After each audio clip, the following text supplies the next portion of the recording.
Hi, Acacia friends. So today I'm going to read chapter 11 from our book Charlotte's Web. And the title of chapter 11 is The Miracle. You might remember at the end of chapter 10, Charlotte was very busy doing something with her web. So let's see what we can find out about that in this chapter. The next day was foggy. Everything on the farm was dripping wet. The grass looked like a magic carpet. The asparagus patch looked like a silver forest. On foggy mornings, Charlotte's web was truly a thing of beauty. This morning, each thin strand was decorated with dozens of tiny beads of water. The web glistened in the light and made a pattern of loveliness and mystery, like a delicate veil. Even Lurvy, who wasn't particularly interested in beauty, noticed the web when he came with the pig's breakfast. He noted how clearly it showed up, and he noted how big and carefully built it was. And then he took another look, and he saw something that made him set his pail down. There, in the center of the web, neatly woven in block letters, it was a message. It said,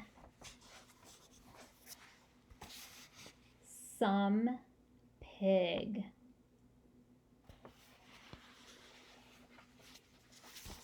Lurvy felt weak.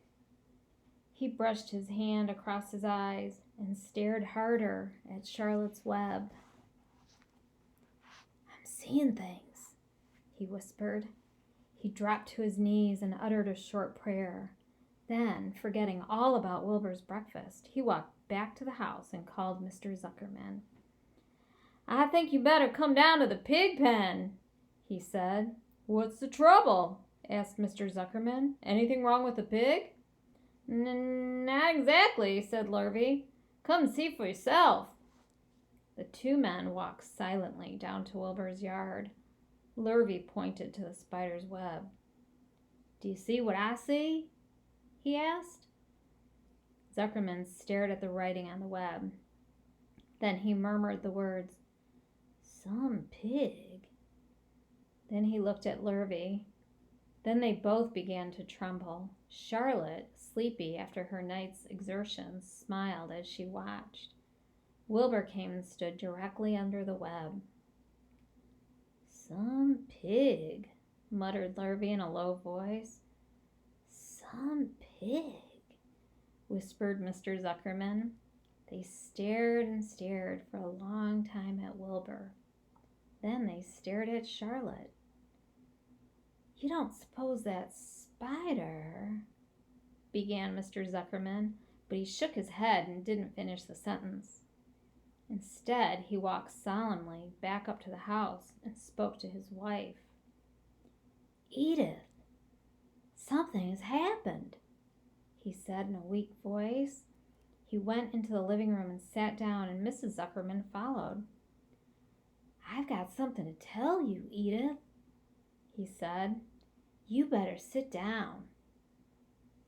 Mrs. Zuckerman sank into a chair. She looked pale and frightened. "Edith," he said, trying to keep his voice steady, "I think you had best be told that we have a very unusual pig." A look of complete bewilderment came over Mrs. Zuckerman's face. "Homer Zuckerman, what in the world are you talking about?" she said. "This is a very serious thing, Edith," he replied. "Our pig is completely out of the ordinary." "What's unusual about the pig?" asked Mrs. Zuckerman, who was beginning to recover from her scare. "Well, I don't really know yet," said Mr. Zuckerman, "but we have received a sign, Edith, a mysterious sign. A miracle has happened on this farm.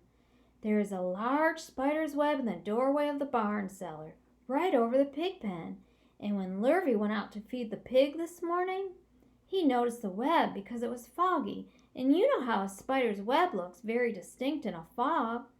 and right spang in the middle of the web, there were the words, "Some pig." The words were woven right into the web. They were actually part of the web, Edith. I know, because I have been down there and seen them. It says "Some pig," just as clear can be. There can be no mistake about it. A miracle has happened and a sign has occurred here on earth, right on our farm, and we have no ordinary pig. "Well," said Mrs. Zuckerman, "it seems to me you're a little off. It seems to me we have no ordinary spider." "Oh, no," said Mr. Zuckerman. "It's the pig that's unusual. It says so, right there in the middle of the web." "Maybe so," said Mrs. Zuckerman. "Just the same, I intend to have a look at that spider." "It's just a common gray spider," said Mr. Zuckerman. They got up, and together they walked down to Wilbur's yard. "You see, Edith, it's just a common gray spider." Wilbur was pleased to receive so much attention. Lurvy was standing there, and Mr. and Mrs. Zuckerman, all three, stood for about an hour, reading the words on the web over and over and watching Wilbur.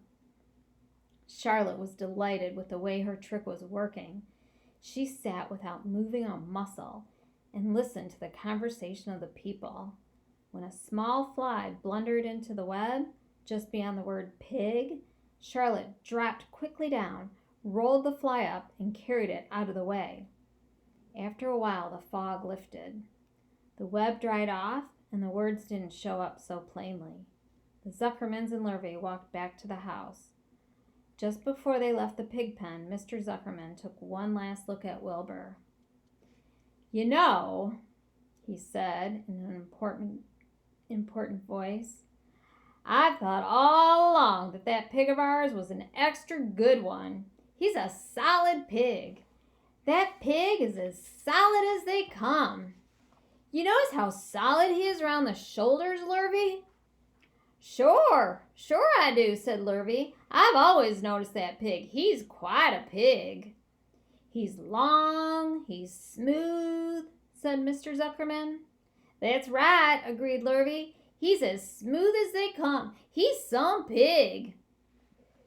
When Mr. Zuckerman got back to the house, he took off his work clothes and put on his best suit. Then he got into his car and drove to the minister's house. He stayed for an hour and explained to the minister that a miracle had happened on the farm. "So far," said Zuckerman, "only 4 people on earth know about this miracle. Myself, my wife Edith, my hired man Lurvy, and you." "Don't tell anybody else," said the minister. "We don't know what it means yet, but perhaps if I give thought to it, I can explain it in my sermon next Sunday. There can be no doubt that you have a most unusual pig. I intend to speak about it in my sermon and point out the fact that this community has been visited by a wondrous animal. By the way, does the pig have a name?" "Why, yes," said Mr. Zuckerman. "My little niece calls him Wilbur. She's a rather queer child, full of notions. She raised the pig on a bottle, and I bought him from her when he was a month old." He shook hands with the minister and left. Secrets are hard to keep. Long before Sunday came, the news spread all over the county. Everybody knew that a sign had appeared in a spider's web on the Zuckerman's place. Everybody knew that the Zuckermans had a wondrous pig. People came from miles around to look at Wilbur and to read the words on Charlotte's web. The Zuckermans' driveway was full of cars and trucks from morning till night. Fords and Chevys and Buick Roadmasters and GMC pickups and Plymouths and Studebakers and Packards and DeSotos with gyromatic transmissions and Oldsmobiles with rocket engines and Jeep station wagons and Pontiacs. The news of the wonderful pig spread clear up into the hills, and farmers came rattling down in buggies and buckboards to stand hour after hour at Wilbur's pen, admiring the miraculous animal. All said they had never seen such a pig before in their lives. When Fern told her mother that Avery had tried to hit the Zuckerman spider with a stick, Mrs. Arable was so shocked that she had sent Avery to bed without any supper as punishment. In the days that followed, Mr. Zuckerman was so busy entertaining visitors that he neglected his farm work. He wore his good clothes all the time now, got right into them when he got up in the morning. Mrs. Zuckerman prepared special meals for Wilbur. Lurvy shaved and got a haircut, and his principal farm duty was to feed the pig while people looked on. Mr. Zuckerman ordered Lurvy to increase Wilbur's feedings from 3 meals a day to 4 meals a day.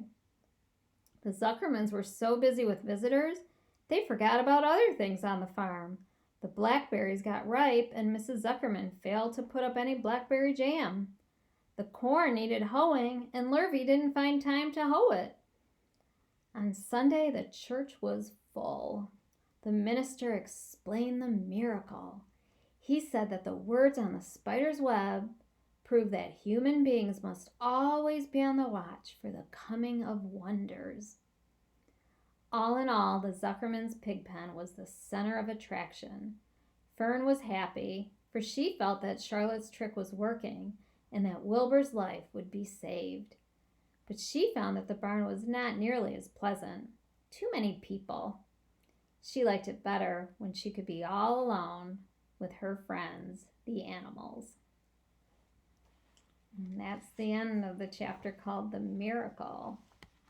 Can't wait to see what happens in chapter 12. I'll read that to you when I see you next. Bye-bye.